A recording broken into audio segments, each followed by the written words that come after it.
and welcome to this edition of Shergroup on the Sofa. I hope wherever you are in the world, you're in a good place, and maybe the sun is shining. It's shining here in Florida today, but I don't know if it's shining in the UK at the moment. It's been a bit gloomy. So let's hope you're in a sunny place somewhere on the planet. So with me today, I've got my good friend, Harry Strausser, who we're going to be in conversation with in a moment. Before we get into conversation with Harry, we're just going to give a shout out to Shergroup's #1 fan, Mr. Ross Saunders in Norfolk, England today. So, hey Rossi, how are you today? I hope you're good. And I think Harry's just going to give you a little shout out. Hey Ralph, how are you? I've heard wonderful things about you, and so happy that you're a big fan of the show. He is. So that's great. All right. Well, Harry Strausser, I've been waiting to talk to you about your career for a long time, my friend. And oh dear, it's a distinguished career in the credit industry.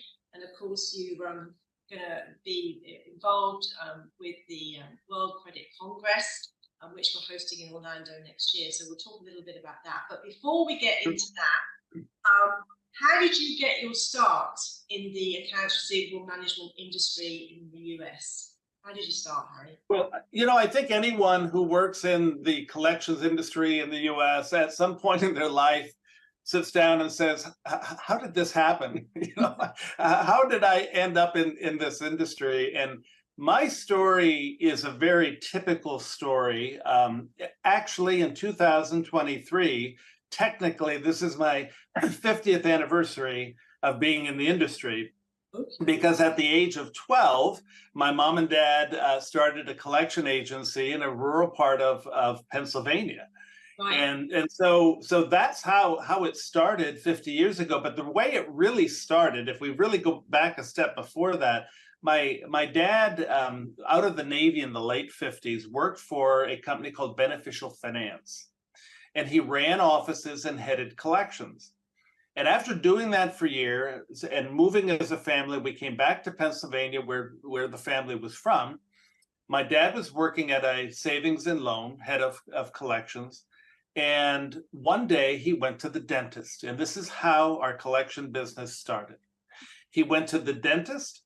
The dentist said to him, he had been a friend of my dad's. He says, "You're head of collections for a savings and loan." He said, "Look at these people who haven't paid me." He had a whole stack of ledger cards. And he looked at my dad and he said, "You know how to collect." He says, "Why don't you take these, try to collect them for me, and I'll give you half of everything you collect." And at that time, that was an incredible deal. And so dad brought him home, and when I came home from school that day, dad was sitting with my mom and said, "Son, we're in the collection business." And he had the stack of cards there, and literally that's how it started, at a dining room table. Wow. And then we moved on to booking more business, other clients, worked out of our home, then built an office building. And that was 50 years ago. So it's amazing where the time goes. Hard to believe. And how did your dad find collecting dental debt back then, back in the day? Well, very effective. But think about the way we collected back then too. So it was by mail, of course, and by rotary phones, landlines, and it was very much about picking up the phone and talking to people, and people paid. Back at that point in time, imagine too what a balance would have been for a dentist visit 50 years ago, right? It was probably a $12 visit or whatever it was, but people picked up their phone. The whole culture has changed. So back then, if you ring someone up, they pick up the phone. They were polite when they answered the phone. Yeah. I mean, as a kid, I answered the phone, Strausser residence. That's how I was trained to answer the phone as a kid. People were polite about it, and they actually answered the phone. And so dad in the evenings would make the phone calls until we got a little bigger, and then they brought on new people. But it was good. It was effective collections for that time. Yeah, I mean, who knew? Like dial phones, that must have made a finger ache. There was you know. But that's a quaint story, and really sets the scene for your start in the industry. So Well, and it's a common story. So, yeah, but my point before is that most agencies in the country, going back more than 50 years ago, they were family-owned enterprises. That yes, they covered a very small geographic area. There yes, were thousands of them across the country, and many of them were credit bureaus too. So they reported credit information, they made collection calls, and they were families. That's why you still find a lot of family-oriented agencies in the U.S. today. yes, you do see that here compared in my experience of the UK. So Yeah. yeah. So you started at 12, which is a great with your dad. So what roles have you had in the arm industry? Arm, for those of you that are not in credit, accounts receivable management. What roles have you had, Harry, over the years? Yeah, so when I was younger, I was a bit conflicted because, of course, mom and dad wanted me to work in the family business, and I wanted to do that. But I was one of those strange people that enjoyed speaking in front of others, public speaking. So, I was a Boy Scout, and one of my merit badges was public speaking. I was in the speech and debate team in high school. I was the president of the debate team in college, and then went on to get a master's in communication, and actually was the coach for the debate team. Right. And so I had this crossroads where I wanted to work in the agency, but I also wanted to speak. And so I think one of the main roles that I've had in the industry has been as an educator. Being able to, for now, I've been a certified instructor with ACA, the Trade Association of Credit and Collection Professionals, for 33 years. And have just given hundreds and hundreds of presentations, and then leadership within ACA. I'm a past president of ACA, and I'm back on the board of ACA now. So I think leadership roles, educator types of roles, and also a lot of leadership. The structure of the trade association is that we have chapters, which are typically states, and served on a multi-state board and still do for our industry. So, unfortunately, there's a lot of us that are kind of a dying breed that have been around a long time, have offered leadership for a long time, and a lot of them are retiring, and we're looking for new blood and new leadership. But I'd say through leadership and education, that's the most substantial way. Yeah. Yeah. I didn't realise you were a debater. A professional kind of debater. That's intriguing. Yeah, and it was fascinating because when you're on that circuit, and we also had what we call individual events where you'd read poetry or stories. It was almost like acting, and it was very active to the point that you gave hundreds of presentations over the course of a year, because we went to all kinds of universities and competed. Yeah. And the way that I got started, and I think it's all about, I think I've served as a mentor in the industry. I've helped individuals that are trying to understand how to better succeed in the industry. I had a mentor in college, a college professor that we became very close. She almost became like a second mom. And she told me, she said, "You will be a professional speaker." She said, "I know your parents want you to work in the family company, but," she says, "you're going to do this." And my first speaking was actually with the National Park Service in the U.S. She got me a gig training communication to, it was called Ranger Skills Training. And for about 10 years, I flew around the country to national parks doing presentations during the summers on communication. So, great job.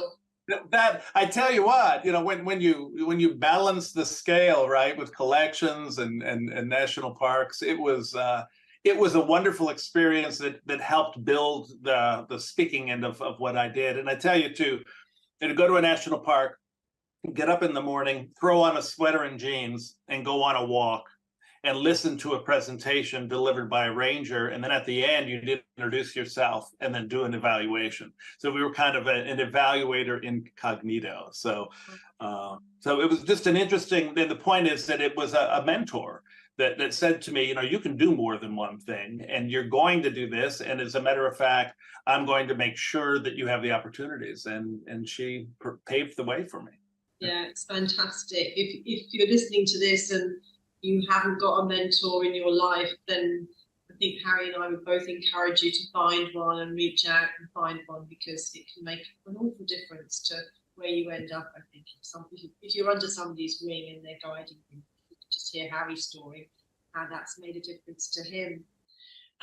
So anyway, you were in Parks and Recreation, kind of. And it sounds fascinating, but in terms of the arm industry, how has that industry changed over the this long time that you've given service to it? From when you got. I think the fascinating thing for those of us that have been around for a long time is to see the evolution of the industry worldwide, really, but particularly, my perspective in the U.S. Everything was so manual, and actually there's so many differences and differentiations that we could have a whole hour program on that. But I would say regulations, because in the early 70s we virtually had no regulations, and with the advent of the Fair Debt Collection Practice Act in 1978, that started what was a cycle of all kinds of regulations that impact the industry, and to the point today that we have such a long list of and varieties of regulations on the federal basis, on the state basis, and now municipal regulations. Cities like Chicago and New York, they have other layers of regulations. So I think from a regulatory perspective and a compliance perspective, completely different today than it used to be. And then the other enormous issue would be the technological changes. So, in the story back 50 years ago, you would get paper from clients, and then in most offices they would go to a printer and create 4x6 ledger cards, and they would hand type the data from the paper onto the ledger card, and collectors would collect off the ledger card. There weren't any computer systems. And so everything was manual. And now, of course, today, the technologies that we have embraced over the years are phenomenal. And the cost of those technologies were a bit prohibitive as they were developed, but over time they become quite inexpensive. So, for instance, call recording. When the concept of call recording came out decades ago, it was extremely expensive to get a call recording device for your office. It was just prohibitive for little companies. Now today, everyone does it because it's so inexpensive. It's part of your phone packages that you have. I think we sometimes forget how far we've come technologically. And I think, as we all have seen, that the technologies in our industry are changing almost exponentially faster. That literally year by year. I mean, you recall probably within the last few months to a year, you've heard about ChatGPT. Suddenly, there's this talk about ChatGPT, and now everyone is talking about it, and it's going to be incorporated into the industry. Yes. Comes a long way from the time. I remember my dad loved the idea of having technology, but he never understood technology. So when the first fax machine came out, think about this, that was revelational. To think that you could take a piece of paper in my office here, put it into a machine, and you get a copy of that paper across the country somewhere. So Dad went out and bought a fax machine, came home from school one day, he said, "Son, we have a fax machine." He was so excited. What he didn't realize is that you couldn't use it until you knew someone else that had a fax machine. Right? So it took months for him to find someone that had a fax machine. I remember coming home one day and Dad was there, and he says, "Son, today at 5 o'clock, we're getting our first fax." And the family, the office, we stood around the machine watching it. It made all this groaning noise, and a beeper went off, and it took about 5 minutes for one sheet of paper to roll out. And I mean, that's where we came from. And now when you see what we have available for us today, it's the technologies that are available that differentiates us today. And it's a plus for the industry. It really is, because it enables us to work so much more efficiently and so much more differently than what we had. I mean, I can't talk for you obviously, but for myself, you know, I think our generation do pretty well in keeping up with technology. I get the thing about your dad, like, you know, that's just like Star Trek, you know, sci-fi. Yeah. But I think we keep up, our sort of generation, you know, keep up pretty well with the technology. We may not be as fast on our phones as our, you know, as the generations coming behind us, but we don't do too bad. And I agree. Yeah, and anyway, my kids don't allow me not to be able to do technology. I have to do it, but I did like at the ACA conference that I was at in Chicago with you just this last month. You know, the emergence of AI. I thought that was exciting. Yes. That was coming through. It is exciting, and you know, the thing is, the companies that survive moving forward are those that are leveraging change. They are embracing the type of technology. We know 25 years ago, just before I was president of ACA, we know there were about 8,000 collection agencies. Today, we think there's about 3,500. And so a lot of those small agencies are going away. It's a generational thing. You know, some of those owners are getting older. The kids aren't interested in the business anymore, and they literally close, or you know, there's a lot of M&A going on. So the numbers of players are different. So that's another difference, you know, between 50 years ago and today. Far fewer players. So the companies are getting bigger and bigger, and there's fewer of them. And you're going to see that trend continue over the next 10 to 20 years. There'll be a fraction of the agencies that exist today, you know, 10 or 20 years from now. Yes. But maybe new doors are opening, you know, in terms of ACA perhaps broadening its church, you know, to have different types of creditor business coming through the door.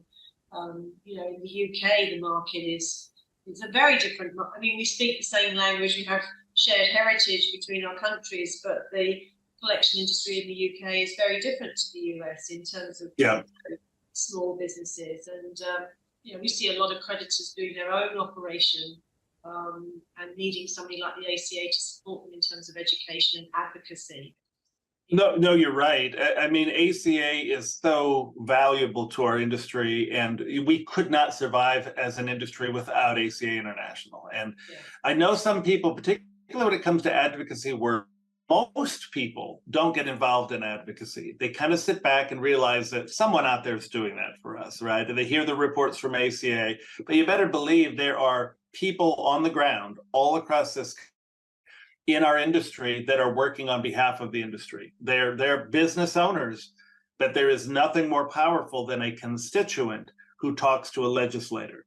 So we go to, ACA has a meeting in Washington every spring, and that's wonderful to go there and to walk into a legislator's office, but it's also very powerful to go into that legislator's office back in your home state and have a one-on-one meeting when all the craziness of Washington, you know, isn't about them, where you can talk to them as a constituent because you're the one that's going to get them voted into office, and they listen. But it is important, you know, that advocacy to keep our industry alive, because there has been some of the legislative issues that we have fought as an industry. You know, theoretically, some of these movements could put the industry out of business, you know, without the right management of this process and the real facts being the truth of the industry being put on the table. There's so many misconceptions of the industry. Really important in keeping us moving forward.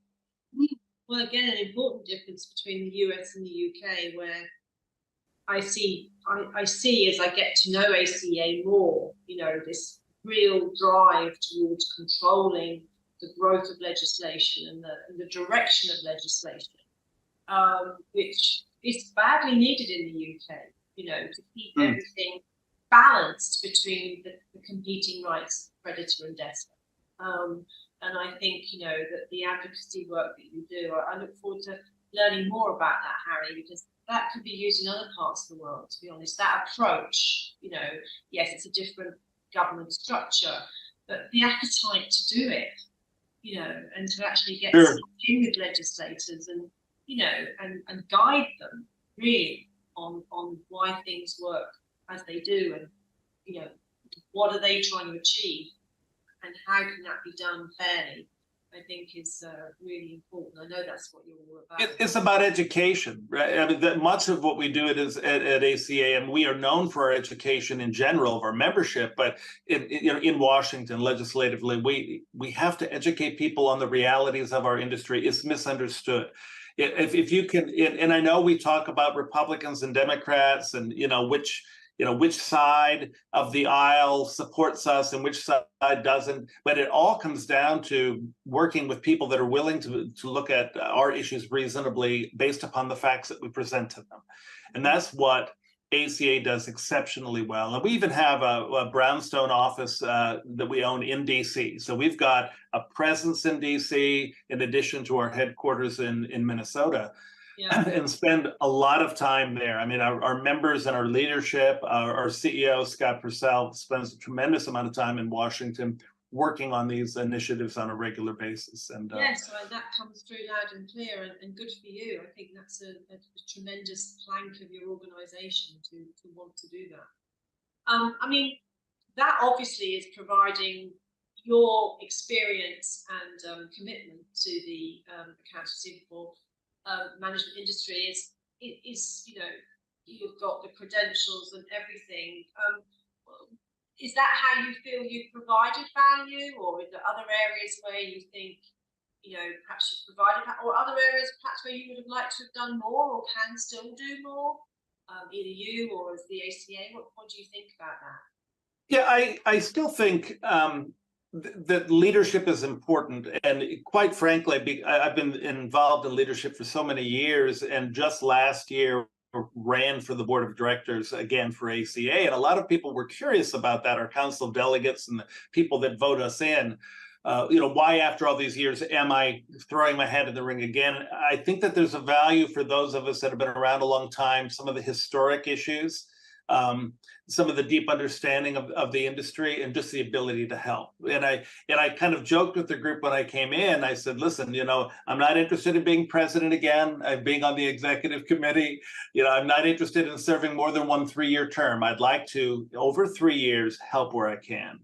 And so I think that kind of issue is important for all of us that have been in the industry for a long time, to give back, to impart some of your knowledge and your thought process on the industry, and still so much of that is done through education. So I still try to keep as active as I can, doing webinars. There's not as many face-to-face opportunities to deliver training, and that is what ACA was about. In the heyday of training in the 90s, ACA was doing 250 face-to-face seminars a year across the country.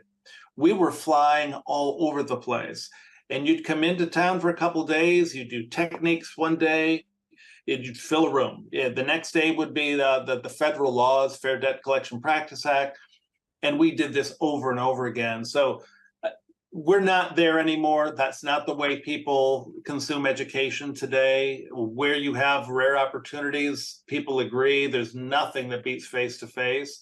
But I think those of us, and myself included, that can continue to educate and try to impart some of what we've learned over the years. And a lot of the training work that I had done over the years was kind of motivational in nature, making collectors feel good about what they did and what they do today, how important they are. That's important. Yeah. Yeah, no, that's all good stuff. And what do you think are the arms industry's greatest obstacles in 2023 moving forward? What do you see as the things that we could get stuck on?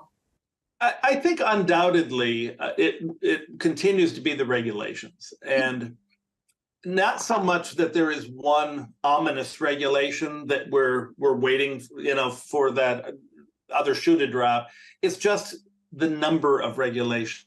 And it's very difficult for agencies to manage all of the regulations the changes to regulations, how the different regulations interact with one another. If I abide by this rule, am I not abiding by that rule? And so that just creates confusion. And so I believe we're going to continue to have those challenges, and we'll continue to have to manage those challenges and rely upon associations like ACA to help pave the way. I think the other really big obstacle we have is that a lot of companies, less progressive companies, are not willing to change because they're owned by people who've been doing things the same way for so many years. And if you don't change, you will not be in this industry moving forward. We're seeing this evolution right now where more and more of these small companies are, as I've stated before, folding up, and they're just not willing to make the changes necessary to move forward. I was sharing with a group that I was talking to the other day. We talk about texting in our industry today. That's the huge discussion. People need to be texting. Of our customer base at Applied Innovation, the company that I manage, in our portals, we only right now have 1/3 of our collection agency clients that even have elected to engage in texting. Only 1/3. Now, it was 15% about 2 years ago. Yeah. We're getting there. But we are not an industry that embraces change. And we've had a lot of changes, and the companies that survive embrace that change, but many times we don't. Yeah. So I think that is one of the bigger obstacles that companies have if they're going to stay in the game, that they have got to be able to sit back and look at how they have to completely rethink their operation from all levels. Yeah. In order to. I mean, there for the grace of God go I. You could be a debtor. And people just don't want to engage with debt collection agencies in that traditional sense. And there are so many ways and channels now to connect with people. What's social media looking like as a channel or channels to get folk to actually engage and pay something? How's that looking like in the US? Yeah, so certainly companies are looking at social media to market what they do and to also talk about changing the perception on what we do. So if you watch social media, it's not so much that we're using it to collect, but we're trying to change the perception of what we do. So you will see agencies all across the country that are focusing on the nonprofit organizations that they support, the fund that the office is having, the financial literacy programs that they've created to better educate consumers, the advocacy work that they do on behalf of the industry. So I think social media has helped us really create a positive impression of what we do. Interesting though, and you may have seen at the ACA convention, and they've done this little show before on TikTok. And in the consumers that are posting on TikTok and some of the bad information and recommendations they're giving to people who are in debt. So we actually, as an industry, are doing a lot of focus on social media like TikTok to try to get the truth of the matter out. So people profess to be experts in collections and they're not. And they're telling consumers to ignore collection agencies and what the ways that they can circumvent paying their debt, and that's bad advice, and bad advice on rules and regs too sometimes. So that element of social media is important. One of the biggest obstacles we've had as an industry forever is the perception of what a collection agency is, and it's almost comical sometimes because it is such a widespread perception. In a lot of the speaking and training I've done, we joke about the cocktail party concept. When you're mingling and somebody says to you, where do you work? What do you do for a living? And you look at them and say, I'm a debt collector. And the same thing happens all the time. Oh, you're one of those. Yeah. They take a step back from you. Yes, I understand about the perception of what you do.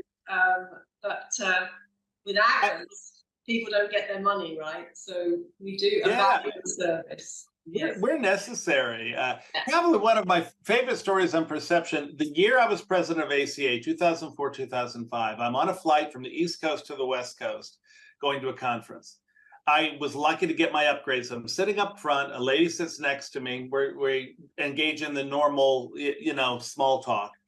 And she says, so what do you do? And I said, I'm a debt collector. She looked at me, and I love doing this because they're stuck next to you, right, for the next 5 hours. And she said, oh my gosh, a debt collector. It's the most despised job in the world. People hate debt collectors. And she went on and on about it. And then she laughed. She said, listen, I'm the president of an organization.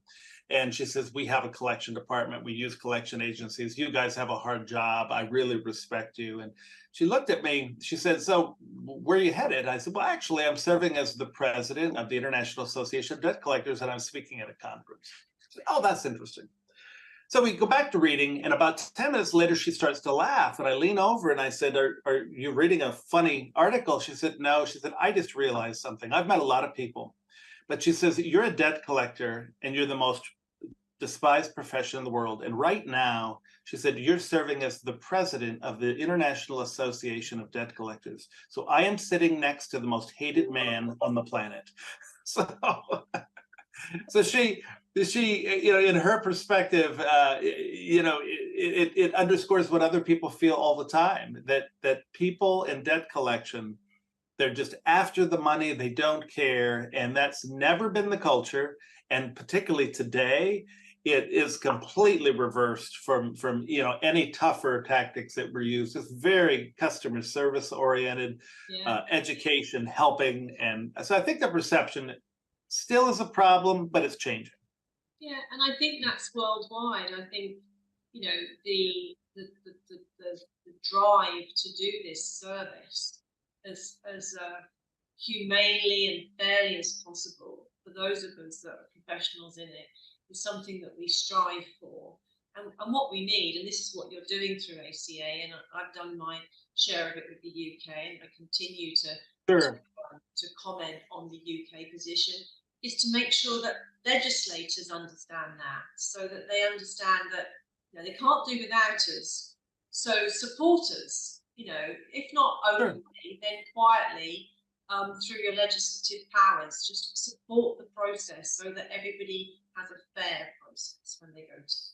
And in our industry, in our association, we are not opposed to rules and regulations. No, I can see that. Embrace the Fair Debt Collection Practice Act because it keeps bad operators at bay. We want to get rid of bad operators. And that's, I think, another misunderstanding. Yeah. Yeah. No, I see that. I think you told me you had 56 lobbyists or something north of 50 on your your Rolodex of people that you are working for the association. Is that right in Washington? Yeah, I think Scott Purcell, our CEO, had shared that we've got a lot of different resources that we utilize, and not only in Washington, but we also have a state initiative. Andy Madden is head of that area for ACA and actually keeps track of all the state initiatives, because I tell you, there's some really nasty stuff going on in some of the states. Some of them are extremely aggressive. Other states, there's virtually nothing happening and no new bills being introduced. In others, there's a laundry list of them every year. And you've got to be ready to respond to those because it's the copycat effect. You get one of these that gets traction in a state, and then you start to see others appear across the country. And so that it's important to nip it in the bud pretty quickly. Again, comparisons between the UK, there's only 4 states within the UK: England, Wales, Scotland, and Northern Ireland. But of course, there's 50 very large states in the United States. So it's a far more complicated matrix of regulation that you're all handling. So yeah, I take my hat off to you in terms of biting into it and looking to control the conversation with your governments at federal and state level. It's a hell of a job. But if you could urge debt collection agencies to do one thing that that would move them forward, help them, what would that be, Harry? What would you kind of as we discussed a little bit earlier, change, to set back and look at your business and be willing to change the way you do your business, and listen to people that might be experts in the industry that are telling you which direction to go, because the old traditional concepts, it's not going to put you out of business overnight, but you will not last into the next 5 to 7 years if you don't change. So I think change, this often said that change is inevitable, growth is optional, right? We have gone through huge change in our industry, and we're still here, we're still thriving. Exactly. Who would have ever thought collection agencies would have collection agents working from home? If it wasn't for COVID, I don't know that we would have ever seen that kind of embracing of that type of culture. And guess what? It works. Companies, large companies, have embraced work from home. So you have to be open to those concepts. Those are the ones that will survive. So change, I think, is a big issue. Yes, let your people work from home. I advocate that, because my people work the globe from home, and they're much happier. So if you want happy actors, let them work from home. It's a different work model, though, isn't it? It's just a different culture. I think we've moved from that whole concept of the working from 8 to 5. That all your work is done at that time. Most people will admit that other than people that are required by certain rules to work at certain hours and for only so many hours, people in more executive positions, you're just working at different times, and earlier and later, and it's a very different culture. And it's good for the collection industry, because you need to work at different times to catch people in different times. So that's right. Be very formulaic about it. Actually, you need that flexibility. It kind of helps your operation.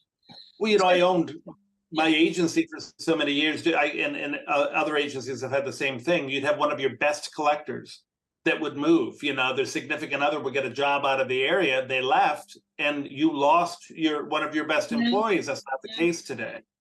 They can be anywhere. That's also created an interesting culture for collectors who are demanding a little bit more and saying, I want to work from home. And agencies are struggling to find staffing today. So it's all good. It's always, listen, there's always with change, there's always a challenge. It never stays still. I know we'd like it to sometimes, but it just doesn't work like that, does it? But you were talking about that you're urging agencies to change, and I completely understand that. I've done my share of change in my career.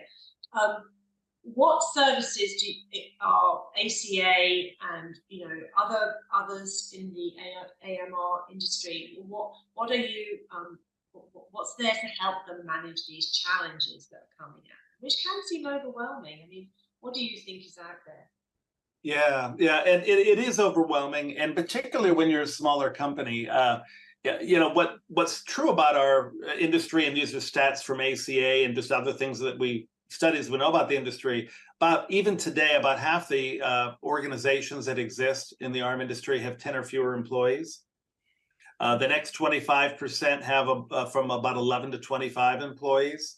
So it is an industry of small operators. When you get into the larger companies that have 100, 500, 900 employees, life is very different. You get sued, you deal with it in that department. They take care of it. It isn't taken personally. In fact, some of them are getting a new suit every week. It's just a cost of doing business. Small business, you're knocked on your butt when you get a lawsuit. You take it personally. It becomes really, really very emotional. So I think what we have available is loads of education and from different resources. So although ACA has been the leader in education, for core education to train team members and in all the advocacy group, you've also got groups like RMAI, the Receivables Management Association. You've got Inside Arm, another organization. You've got platforms like accountsrecovery.net, where Mike Gibb puts on education every day, all types of daily webinars on timely topics. So you are able to very easily electronically tap into a lot of information that you need, or through membership in associations like ACA, you can tap into legal advice from members of ACA that are part of our member attorney program. Units of ACA that have an attorney designated to the state with the MAP program that knows the ins and outs of the rules of that particular state that you want to operate in. And then going to conferences where they are going to talk about the most current issues surrounding some of the most pressing topics in our industry. So I think it still surrounds education offered by the players in the industry that have traditionally had our backs. And there's more and more consultants too. So we've got a little bit of a generational thing going on. There's people that are retiring. They've worked for quite a while, but they're not quite ready to get out of it. And so they're consulting. So there's a lot of consultants that are available that can help you, navigate some of the change and help you make the right decisions. Yeah. Well, good. And again, through our meeting and working with ACA, I look forward to talking to more of those types of people in this show that we do, and getting them to share their insight as well, because I think there's a whole generation of new people coming up into the industry that can really lean on your guys' experience, and I know and we need that. We need them badly, right? Yeah. Exactly. So there's a lot of support out there, and I was at your fabulous convention in Chicago a couple of weeks ago, and your new president, who's taken over, David Williams. Yeah. And what a dynamic guy he was, and like you said, took over from his dad ran the agency, and then he's taken over. I think he was 47, really shining a light for the next generation coming up in terms of leading. Well, we're kind of excited about David becoming our new president, because it's the first time a current president is a son or daughter of a past president. So it's the first. Yes. So Gary Williams, his father, actually served with me in the executive committee a little over 20 years ago. So we were kind of in that same time frame.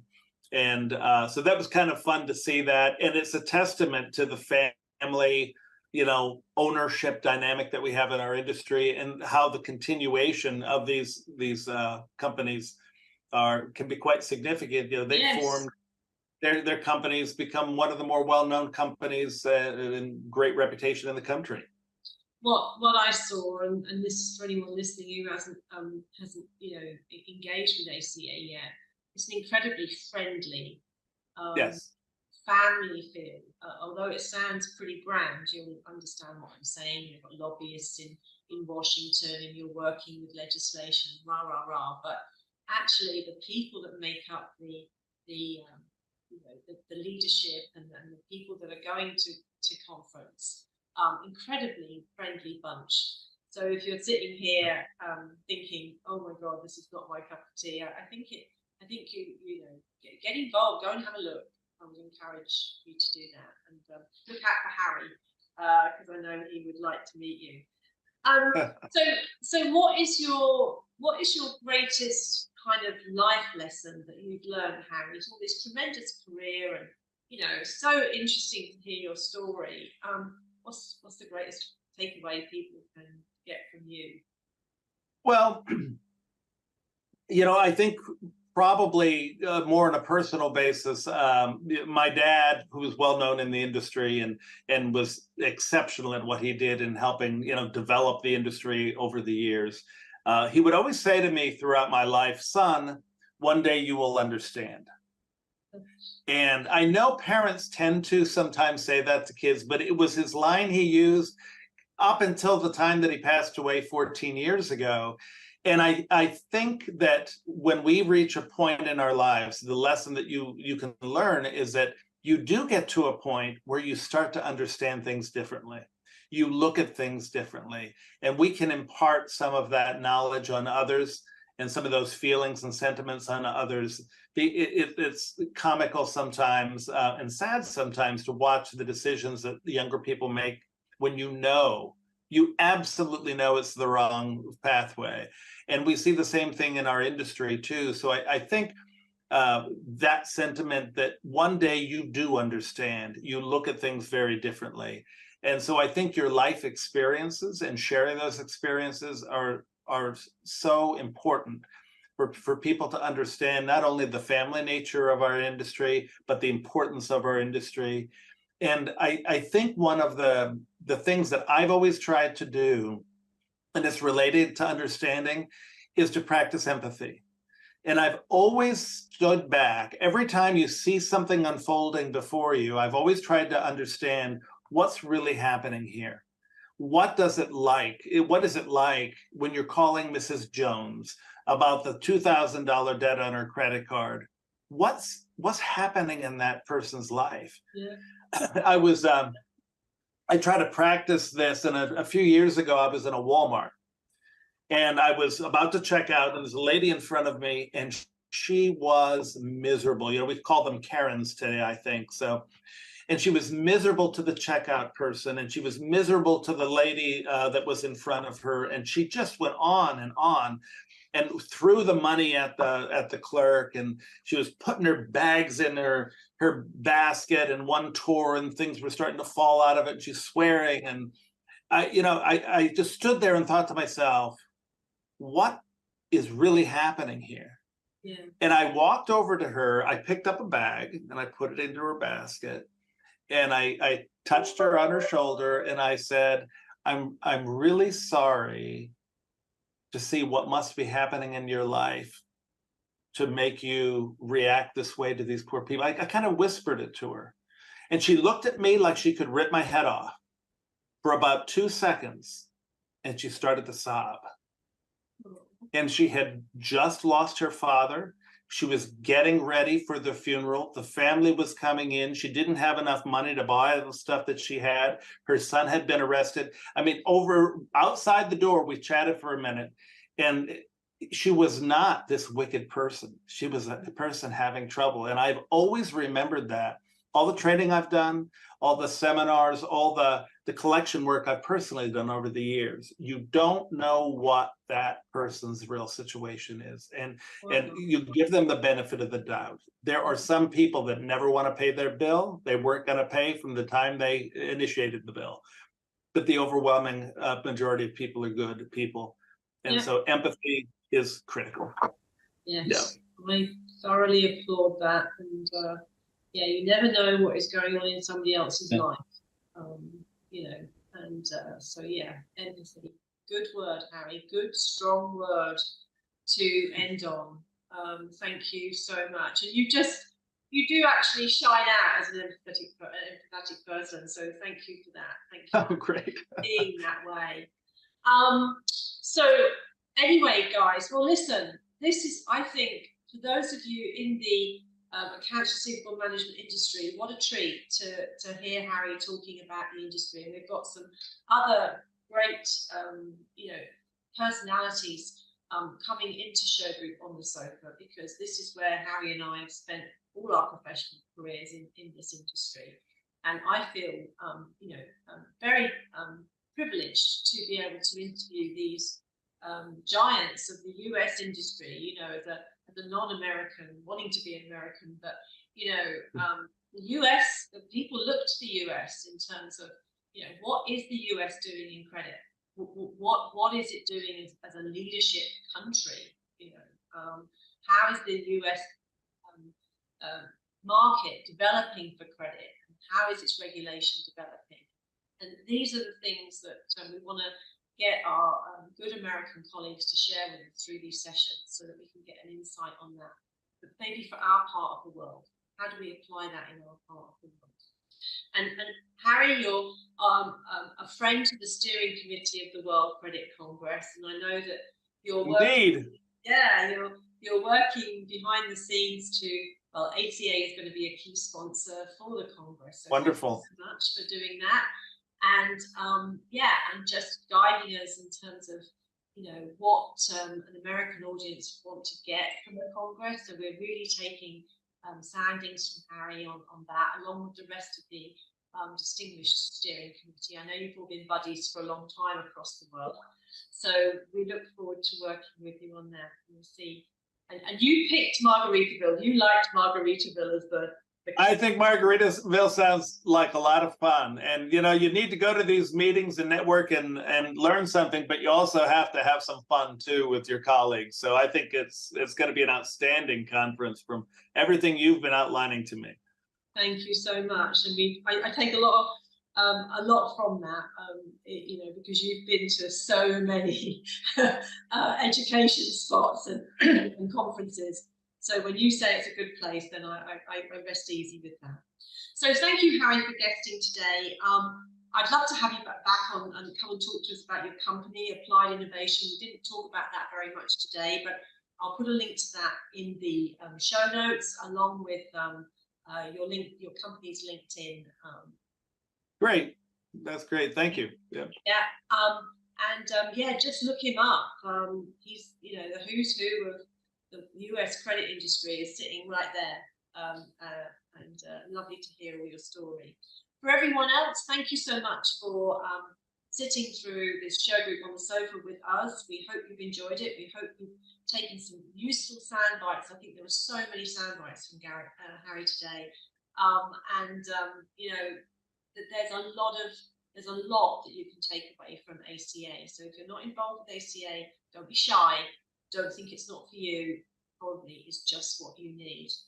For our part, at Shergroup, we see ourselves as a facilitator, opening up the conversation about credit across the world, which we're very privileged to do.